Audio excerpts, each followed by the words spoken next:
नमस्कार, मैं अनुज कुमार। साथियों, आज वीडियो का जो शीर्ष है वो पुरानी पेंशन योजना के साथ साथ उन सभी टॉपिक को लेकर होने वाला है जो कि कर्मचारियों के सवाल आ रहे हैं।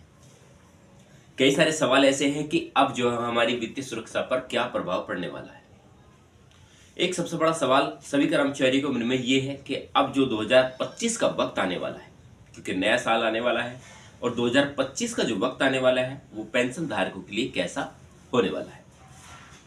एक अनुमानित तौर पर मानते हैं कि वो जो इनका सवाल है बिल्कुल सही सवाल है, क्योंकि आने वाला वक्त ही बताता है कि अब जो क्या सिचुएशन आने वाली है।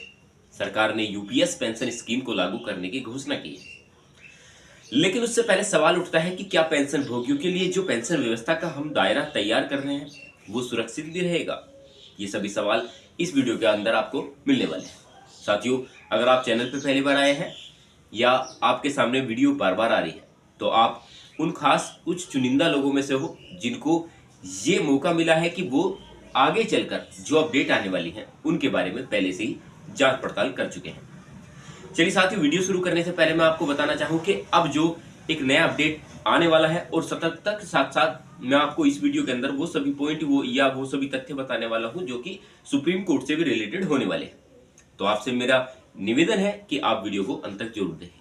अगर आपको लगे कि कंटेंट शेयर करने लायक है तो वीडियो को शेयर जरूर करना, और जो लोग कमेंट्स करते हैं उनके कमेंट्स को भी लाइक करना। वीडियो को शुरू करते हैं। केंद्र कर्मचारियों की रिटायरमेंट आयु पेंशन के नियमों में बड़े बदलाव करने को लेकर सरकार ने एक रणनीति तैयार की है। साथ में एरियर के भुगतान को लेकर भी बड़ी खबर आ रही है। इसके साथ ही सुप्रीम कोर्ट ने भी पेंशन भोगियों के लिए खुशखबरी का तोहफा दिया है, जिसके बारे में हम लोग विस्तार से इस वीडियो के अंदर जानने का प्रयास करेंगे। सुप्रीम कोर्ट ने मंगलवार को कहा कि अगर कोई कर्मचारी सेवानिवृत्त हो जाता है तो उसके खिलाफ कोई भी अनुशासनीय कार्रवाई नहीं की जा सकती। सुप्रीम कोर्ट के जस्टिस अभय ने और जस्टिस उज्ज्वल की पीठ ने कहा कि विभागीय कार्यवाही केवल कारण बताओ नोटिस जारी करने पर शुरू होती है, बल्कि तभी शुरू होती है अब आरोप पत्र जारी किया जा चुका है। जैसे जैसे नया साल नजदीक आता जा रहा है, नई नई अपडेट आप सभी के लिए निकलती जा रही है। केंद्र सरकार ने सेवानिवृत्त होने वाले कर्मचारियों के लिए पेंशन आवेदन प्रक्रिया को पूरी तरह से डिजिटली बना दिया है। अब रिटायर कर्मचारी होने वाले कर्मचारियों को पेंशन के लिए फॉर्म 6A केवल ऑनलाइन माध्यम से ही भरना होगा।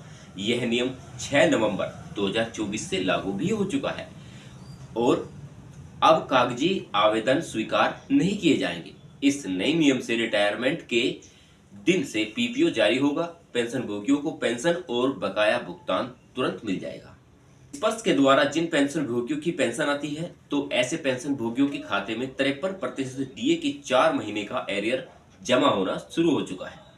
बहुत सारे पेंशन भोगियों के खाते में केवल 4 महीने की डीए एरियर की राशि जमा की गई, जिसमें अभी तक नहीं मिल पाई। तो उनको घबराने की जरूरत नहीं है, जल्द ही उनके खाते में डीए का 4 महीने का एरियर पहुंच जाएगा। कि जुलाई 2024 से 53% डीए भी हो चुका है, जिसका भुगतान अभी तक नहीं किया गया। तो ऐसे पेंशन भोगी जिसका पेंशन का पैसा अभी तक नहीं आया या डीएडीआर का पैसा नहीं आया, वो निश्चिंत रहे, सबका पैसा धीरे धीरे कर पहुंचने वाला है। आपने एक नया अपडेट और देखा होगा जिसमें कहा गया कि पेंशनर करे ये काम नहीं तो बंद हो जाएगी पेंशन। ऐसे काफी सारे एसएमएस भी आपके साथ आए होंगे, तो उसके बारे में भी मैं आपको बता दूं कि पेंशन भोगियों की पेंशन सुचारू रूप से मिलती रहे, इसके लिए उनको साल में एक बार लाइफ सर्टिफिकेट जमा करना पड़ता है। उसी कड़ी में 1 नवंबर से लाइफ सर्टिफिकेट जमा करने की प्रक्रिया भी शुरू हो चुकी है। अगर ऐसे में अभी तक आपने लाइफ सर्टिफिकेट जमा नहीं किया तो जल्द से जल्द सबमिट कर दे, नहीं तो आपको पेंशन बंद हो सकती है या फिर परेशानियों का सामना करना पड़ सकता है। आगे चलकर मैं आपको वो भी बताऊंगा कि आप कहीं बाहर हैं, आपका जो पेंशन जो सर्टिफिकेट जमा करना है, लाइफ सर्टिफिकेट जमा करना है, वो आप किस प्रकार से आसानी से कर पाएंगे। रिटायरमेंट आयु पर केंद्र सरकार ने किया खंडन।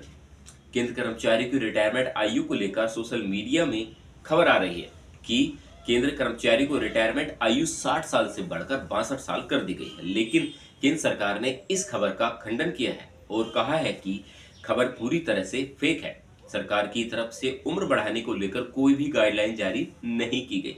इसके साथ ही सरकार ने कहा कि ऐसे फेक खबरों से सावधान रहें। मैं इसी वजह से कहता हूं कि आप चैनल सब्सक्राइब कीजिए ताकि आपको रोज रोज नई अपडेट मिल सके। चलिए अब एक ऐसी खबर लेते हैं जिसमें एक एडवाइजरी जारी की गई है। बताते हैं कि केंद्र सरकार ने यह एडवाइजरी जारी की जिसमें 1 दिसंबर से बंद हो जाएगी पेंशन। एडवाइजरी में यह कहा गया है, क्या वो वाकई ही बंद हो जाएगी? अगस्त महीने में सरकार ने नई पेंशन स्कीम यूपीएस लागू की, तभी से डिजिटल ठगों ने इसे अपना हथियार बना लिया। पेंशन को लेकर फेक कॉल्स लोगों को भ्रमित कर रही है। यदि आपके पास भी ऐसी कोई कॉल या एसएमएस आता है तो सावधान रहें, क्योंकि आजकल पेंशनरों और फैमिली पेंशन पाने वालों के पास ये कॉल और एसएमएस काफी हद और संख्या में आ रहे हैं। ऐसे में वो आपसे कुछ खास चुनिंदा खातों की जानकारी के लिए दबाव बना रहे हैं। कॉलर्स पीपीओ नंबर, जन्म तिथि और बैंक अकाउंट की जानकारी मांग रहे हैं। सरकार ने कहा है कि किसी भी अपनी निजी जानकारी किसी को भी शेयर न करें, अन्यथा पल भर में आपका अकाउंट खाली हो सकता है। कॉलर्स जानकारी न देने पर 1 दिसंबर से पेंशन बंद होने की धमकी दे रहे हैं, जो कि बिल्कुल फेक है। जब लोगों के पास कॉल्स आने शुरू हुए तो सेंट्रल पेंशन अकाउंटिंग ऑफिस को इसकी जानकारी मिली, क्योंकि कॉलर वित्त मंत्रालय के अंतर्गत आने वाले सेंट्रल पेंशन ऑफिस अकाउंटिंग का अधिकारी बताते हैं, फोन करते हैं। ऑफिस से सितंबर माह में एक बयान जारी किया गया जिसमें बताया गया कि फ्रॉड करने वालों लोग पेंशनरों को व्हाट्सएप, ईमेल या एसएमएस के माध्यम से फॉर्म भेज रहे हैं और उसे भरने के लिए कहते हैं। इसके साथ ही धमकी भी देते हैं कि अगर वे इस फॉर्म को नहीं भरेंगे तो अगले महीने से पेंशन बंद हो जाएगी। तो ऐसे किसी भी कॉल या एसएमएस के झांसे में ना आए, सीधे सीधे आपके पेंशन अकाउंटिंग ऑफिसर जो है, यानी कि जो आपका नज़दीकी कार्यालय है, उसमें जाकर संपर्क करें और उनसे जाकर सही तरीके से पूछें और जांच पड़ताल करें। सेंट्रल पेंशन अकाउंटिंग ऑफिसर्स ने पेंशनरों को सतर्क रहने की अपील की है। सीपीओ पेंशन पाने वाले पेंशनर या फैमिली पेंशन पाने वाले को कहा गया है कि किसी को भी अपना PPO number, date of birth या फिर बैंक अकाउंट डिटेल्स शेयर नहीं करना, क्योंकि सीपीओ से कोई भी इस तरह से कॉल नहीं करता। ये पूरी तरह से डिजिटली ठग है, इसके लिए उनके झांसे में ना आए। अब जो मैं आपको वीडियो की स्टार्टिंग में बता रहा था कि लाइफ सर्टिफिकेट के लिए आप क्या कर सकते हैं, केंद्र सरकार ने बैंकों को दिए हैं दिशा निर्देश। केंद्र सरकार ने एक महत्वपूर्ण सूचना सभी पेंशन भोगियों के लिए जारी की है, जिसमें कहा गया है कि पेंशनर किसी भी बैंक शाखा से लाइफ सर्टिफिकेट जमा कर सकते हैं। केंद्र सरकार ने सीधे बैंकों को दिशा निर्देश दिए हैं कि अगर पेंशन भोगी किसी भी बैंक में शाखा में लाइफ सर्टिफिकेट जमा करना चाहते हैं तो वह उसे लेने से मना नहीं कर सकते।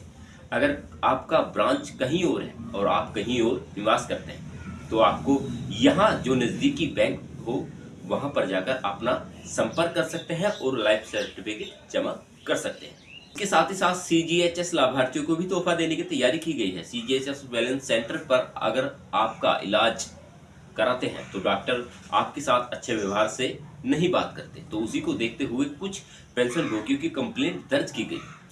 इसके बाद केंद्र सरकार की तरफ से एक सर्कुलर जारी किया गया जिसमें कहा गया कि डॉक्टर पेंशन भोगियों के साथ अच्छे से व्यवहार करें। अच्छा व्यवहार, अच्छे तरीके से इलाज करें, अदा करें की भावना या आदर की भावना के साथ उनका इलाज करें, नहीं तो ऐसे डॉक्टरों के खिलाफ भी कार्रवाई की जाएगी। सही समय पर हो पेंशन का भुगतान। केंद्र सरकार ने बैंकों को सख्त हिदायत दी है कि पेंशन का रिविजन होने पर पहले से ही पेंशन का भुगतान करना होगा। इसके लिए बैंक पीपीओ की मैनुअल कॉपी का इंतजार ना करें। अक्सर क्या होता है कि बैंक पीपीओ की मैनुअल कॉपी का इंतजार करते हैं। मैनुअल कॉपी आ जाने के बाद ही वे पेंशन का भुगतान करना शुरू करते हैं। ऐसे में मैनुअल कॉपी आने में महीनों लग जाते हैं। अब उसी को देखते हुए केंद्र सरकार ने कहा कि बिना मैनुअल कॉपी का इंतजार किए पेंशन भोगियों को पेंशन का भुगतान करें। अगर उनके पास पीपीओ की ऑनलाइन कॉपी आ जाती है तो उसी बेस पर पेंशन का भुगतान शुरू कर देना हो। मैनुअल कॉपी का इंतजार नहीं करना है। इसी को लेकर कर्नाटक हाई कोर्ट का भी बड़ा फैसला आया है। कर्नाटक हाई कोर्ट का बहुत ही बड़ा फैसला आ चुका है जिसमें हाई कोर्ट ने कहा कि लाइफ सर्टिफिकेट जमा नहीं कर पाने के कारण पेंशनरों को पेंशन को रोका नहीं जा सकता। अगर पेंशन भोगियों ने लाइफ सर्टिफिकेट सबमिट नहीं किया तो बैंक का काम है कि पेंशन भोगियों के घर जाएं और पता लगाए कि किस कारणवश से या क्या वजह रही कि पेंशन भोगी सर्टिफिकेट जमा करने में असमर्थ रहे। अगर वास्तविकता रीजन है तो पेंशन भोगियों का लाइव सर्टिफिकेट भर देना होगा। लाइव सर्टिफिकेट न भरने की वजह से पेंशन को रोका नहीं जा सकता। यानी कि अब बैंक का ये काम है कि आप जो पेंशनर हैं जिसने लाइफ सर्टिफिकेट अपना जमा नहीं किया तो बैंक के अधिकारी आपके घर पहुंचेंगे और आपका तुरंत के तुरंत लाइफ सर्टिफिकेट, जिसे आप लाइव के माध्यम से भरवा सकते हैं। तो आप ये बहुत एक अच्छा काम किया है कर्नाटक हाईकोर्ट ने। शुरुआत में हमने बात की थी साल 2025 जो पेंशन भोगियों के लिए अहम होने वाला है। नया साल 2025 पेंशन भोगियों के लिए बड़ी राहत भरी खबर लेकर आ रहा है। केंद्र सरकार ने पेंशन से जुड़े 2 महत्वपूर्ण नियमों में भी बदलाव किया है। ये वीडियो में मैंने कुछ टाइम पहले वीडियो बनाई थी, उसमें भी बताया था कि 1 जनवरी 2025 से लागू होंगे। इनमें पेंशन भोगियों को कई तरह की सुविधाएं मिलेंगी। आइए इन नियमों के बारे में भी जान लेते हैं। थोड़ा थोड़ा दोनों नियमों के बारे में जानने का प्रयास करते हैं। पेंशन नियमों में होंगे बदलाव। सरकार ने केंद्रीकृत पेंशन भुगतान प्रणाली यानी कि CPPS लागू करने का निर्णय लिया है। इसके तहत पेंशन भोगी अब देश की किसी भी बैंक की शाखा से अपना पेंशन प्राप्त कर सकेंगे। साथ ही पेंशन शुरू होने से के समय बैंक जाकर सत्यापन करने की आवश्यकता भी नहीं होगी। यह कदम पेंशन भोगियों के जीवन को और भी आसान बना देगा। इसमें कुछ सुविधाएं भी हमको मिलने वाली हैं, जिसमें कि सबसे बड़ी सुविधा ये मिलेगी कि अब पेंशन भोगियों को एक पर्टिकुलर बैंक पर निर्भर नहीं रहना होगा। आप देश के किसी भी कोने में हो तो आप वहां से अपनी पेंशन प्राप्त कर सकते हैं। दूसरी होगी सत्यापन की आवश्यकता नहीं होगी। पेंशन शुरू होने के समय बैंक जाकर सत्यापन करने की जरूरत खत्म हो चुकी है। यह प्रक्रिया पूरी तरह से डिजिटली हो चुकी है और जिसके कारण पेंशन भोगियों का समय और मेहनत बचेगी। नई प्रणाली के तहत पेंशन जारी होते ही सीधे पेंशन धारकों के खाते में जमा हो जाएगी। अब किसी तरह की कोई देरी या प्रक्रिया नहीं बचती। PPO ट्रांसफर की जरूरत नहीं होगी। सेवानिवृत्ति के बाद पेंशन भोगियों के पेंशन भुगतान आदेश PPO एक बैंक से दूसरे बैंक में ट्रांसफर करने की जरूरत नहीं होगी। इसमें सबसे बड़ा फायदा उनको हुआ है जो गृहनगर लौटने वालों को राहत मिली है। सेवानिवृत्ति के बाद जो लोग अपने गृहनगर लौटते हैं उनके लिए यह सुविधा बेहद फायदेमंद साबित होती है। साथियों, इस वीडियो की प्रतिक्रिया आपको कैसे लगी? इसके अंदर जितने भी मैंने आपको पॉइंट बताने का प्रयास किया है वो सभी के सभी टॉपिक बड़े अहम और स्पेशल हैं। तो जितना भी हो सके इस वीडियो को शेयर कीजिएगा और ज़्यादा से ज़्यादा लाइक कीजिएगा। और जो लोग इस वीडियो में कमेंट्स करते हैं या जो लोग अपने बारे में कुछ सवाल करना चाहते हैं उनके सवालों को पहले देखें, लाइक करें, अच्छा लगे तो चैनल को सब्सक्राइब करें, क्योंकि ऐसी एक अपडेट हर रोज मैं आपके लिए लाता रहता हूँ। नमस्कार, मिलते रहेंगे आपसे ऐसे ही एक नॉलेजेबल और विश्लेषण मुद्दों के साथ। तब तक आप अपना ख्याल रखें।